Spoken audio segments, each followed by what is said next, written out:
Bom dia, homens do reino. Que privilégio poder estar aqui nessa manhã para deixar uma palavra para o seu coração. Deixa eu ler um versículo para você. Olha o que diz Jeremias, capítulo 29, versículo 11. Porque sou eu que conheço os planos que tenho para vocês, diz o Senhor. Planos de fazê-los prosperar e não lhes causar dano. Planos de dar-lhes esperança e um futuro. Quero ser breve, mas eu preciso deixar essa palavra nessa manhã para você. Olha só, é interessante que essa passagem bíblica me traz no profundo do meu coração a vontade que Deus tem de ser íntimo da gente. Isso mexeu muito comigo. Por que eu procurei esse versículo?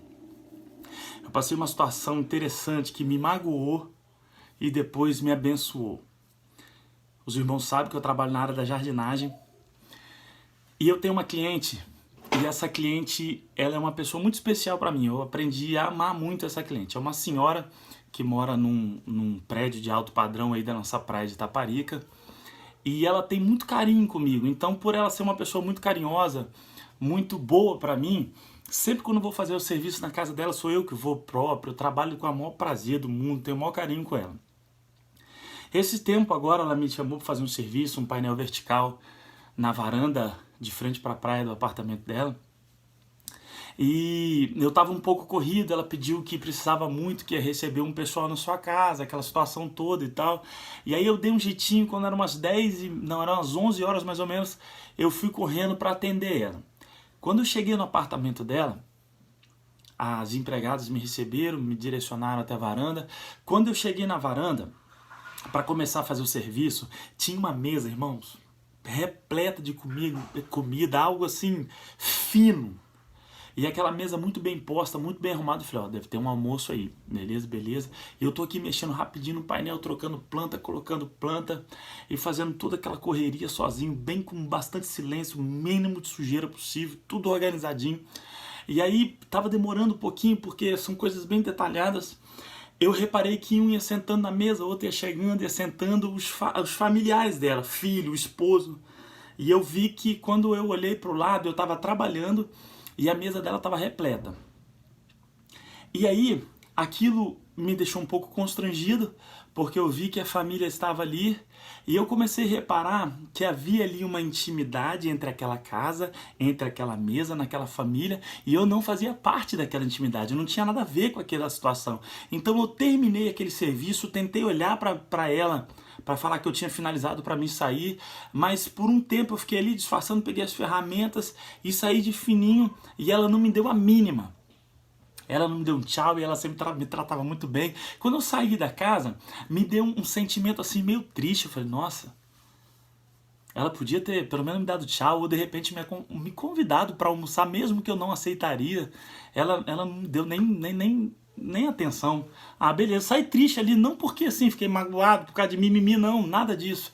Era simplesmente porque eu me senti isolado, eu me senti excluído e aquilo me fez um pouco mal, me fez refletir.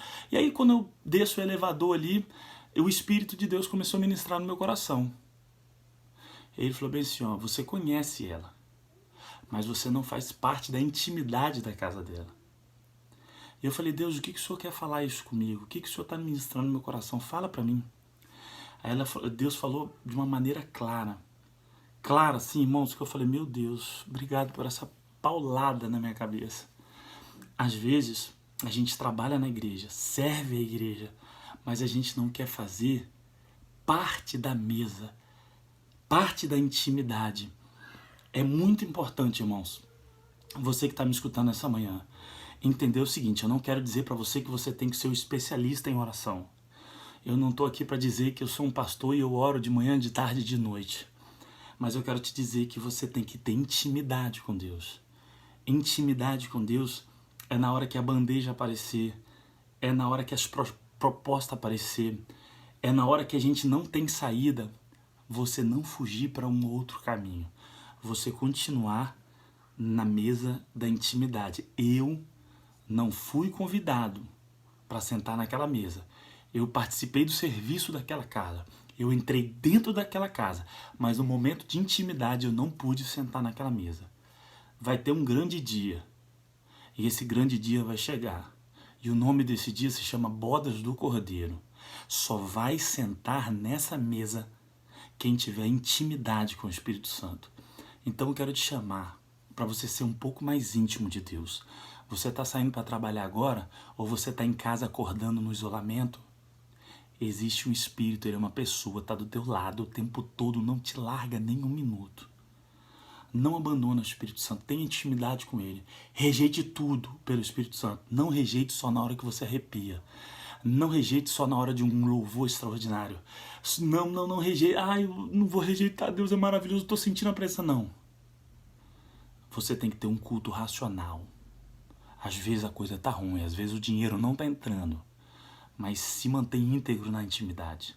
Não perca o foco. Esses dias, quando esse versículo falou sobre planos, eu tenho planos para vocês, para um futuro. Eu tenho um plano para um futuro. Deus tem um plano para o meu futuro e para o seu futuro. Eu preciso que você entenda uma coisa. Não fuja dos propósitos de Deus. Não saia nesse tempo, principalmente nesse tempo. Eu estou sentindo muito isso, que está aparecendo muitas oportunidades. Eu quero ir para muitas áreas e eu estou com medo de perder a direção. Aquilo que Deus me convocou. Amém? Não perca a direção. Deus abençoe a tua manhã, o teu dia, te faça prosperar e te mostra o caminho que Ele tem para o seu futuro. Amém? Fica na paz, abraço.